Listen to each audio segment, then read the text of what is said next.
काफ़ी ख़राब हो जाती है, जैसे अपर लिप्स और चिन की स्किन बहुत ज़्यादा डार्क हो गई है मेरी, और साथ बाल जो निकलते हैं वो बाल बहुत थिक हो जाते हैं, तो उसके लिए भी कुछ बता दें। देखिए, जो इसके लिए मैं इंशाल्लाह जिक्र करता हूँ। आप देखिएगा, ये चिन के ऊपर है और इसके अलावा कहाँ है? मेरे फेस पे वैसे बाल बहुत ज़्यादा हो गए, लेकिन चिन पे और अपर लिप पे थिक हो गए, और साथ दोनों की जो स्किन है वो काफ़ी डार्क हो गई है as compared to full face के।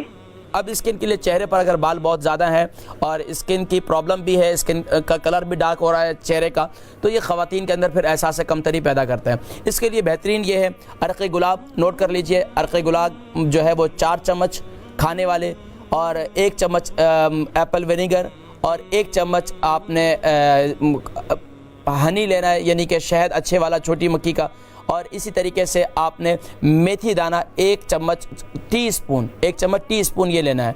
और इन चारों चीज़ों को आपने अच्छी तरीके से मिक्स करना है। क्या क्या दोबारा बता देता हूँ। 4 चम्मच अरक़ गुलाब, 1 चम्मच एप्पल विनेगर, और 1 चम्मच आपने हनी लेना है, और 1 चम्मच टीस्पून आपने मेथी दाना लेना है। इनको अच्छी तरीके से मिक्स करना है। इसको हफ्ते में आप रोज़ाना पाबंदी से लगाएं। इंशाल्लाह मुझे उम्मीद है, एक तो इंशाल्लाह चेहरे पर खूबसूरती आएगी, चेहरे का जो कलर है वो भी इंशाल्लाह ब्राइट होगा, और इस तरीके से जहाँ डार्क है वो भी ख़त्म होगा, जो चेहरे के बाल हैं वो भी आहिस्ता आहिस्ता कम होना शुरू हो जाएंगे। यकीन जानिए कि इतना मुफीद है कि मैं आपको क्या बताऊँ कि ख़वातीन जो फजूल मेकअप वगैरह और लटरम पटरम लगाती हैं ना, ये इससे जान छुड़ा रहे हैं। और इसी तरीके से सूरह नूर की आयत नंबर 36 है, अल्लाहु नूरुस समावाति वल अर्द मथलु नूरिही कमिशकातिन फीहा मिस्बाह अल मिस्बाह फी ज़ुजाजा। ये आयत नंबर 36 जो है वो आखिर दुरूद शरीफ के साथ जो है हर फ़र्द नमाज के बाद जो है 3 दफ़ा पढ़कर अपने चेहरे पर फूंक दिया करें, और फजर की नमाज की पाबंदी करें, तो चेहरे पर खुद ब खुद नूर आएगा, और इंशाल्लाह चेहरे की